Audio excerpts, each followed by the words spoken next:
este año se cumplen 200 años desde que México fue república y tuvo a su primer presidente. Pero desde ese entonces, su camino fue cuesta arriba. Hemos tenido guerras, revueltas y elecciones cuestionadas. Pero hoy, domingo 2 de junio, tenemos la oportunidad de elegir el rumbo que vamos a tomar este próximo siglo. En 1824 se promulgó la primera constitución del país. México se convirtió en una república, siendo Guadalupe Victoria su primer presidente. Pero la historia que se empezó a escribir con tinta se terminó firmando con sangre. En 50 años los mexicanos han visto pasar a más de 40 presidentes y a 2 emperadores. De nombre elegimos Estados Unidos Mexicanos, pero de unidos no teníamos nada. En ese entonces nuestro país era un caos.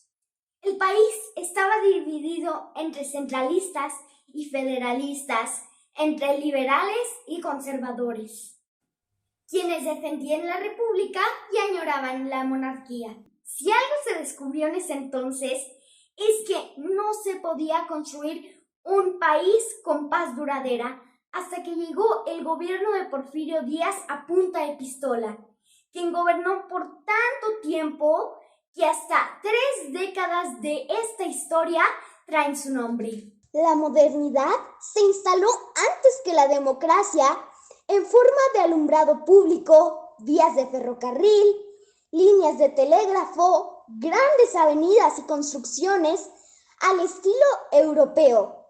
Aquellos que se consideraban supuestamente de una nación civilizada. Con rifle en mano, los revolucionarios se levantaron contra el viejo orden y la llamamos la revolución, aunque fueron más bien muchas revueltas por el país. Algunos peleaban por el sufragio efectivo, otros por la igualdad, por tierras o por la libertad.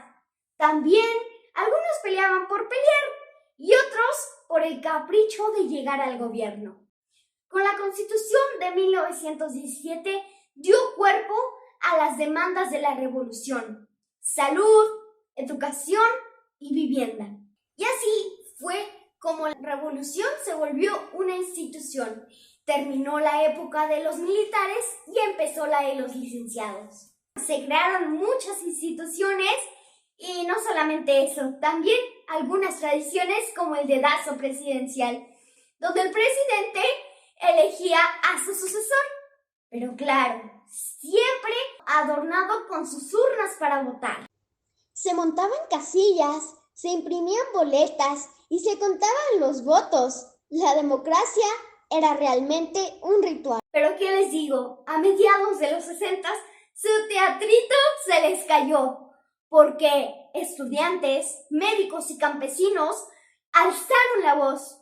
Y pues claro, como iba de ser, el gobierno sufrió de los impactos naturales, de la desconfianza electoral y claro, de mucha economía abajo.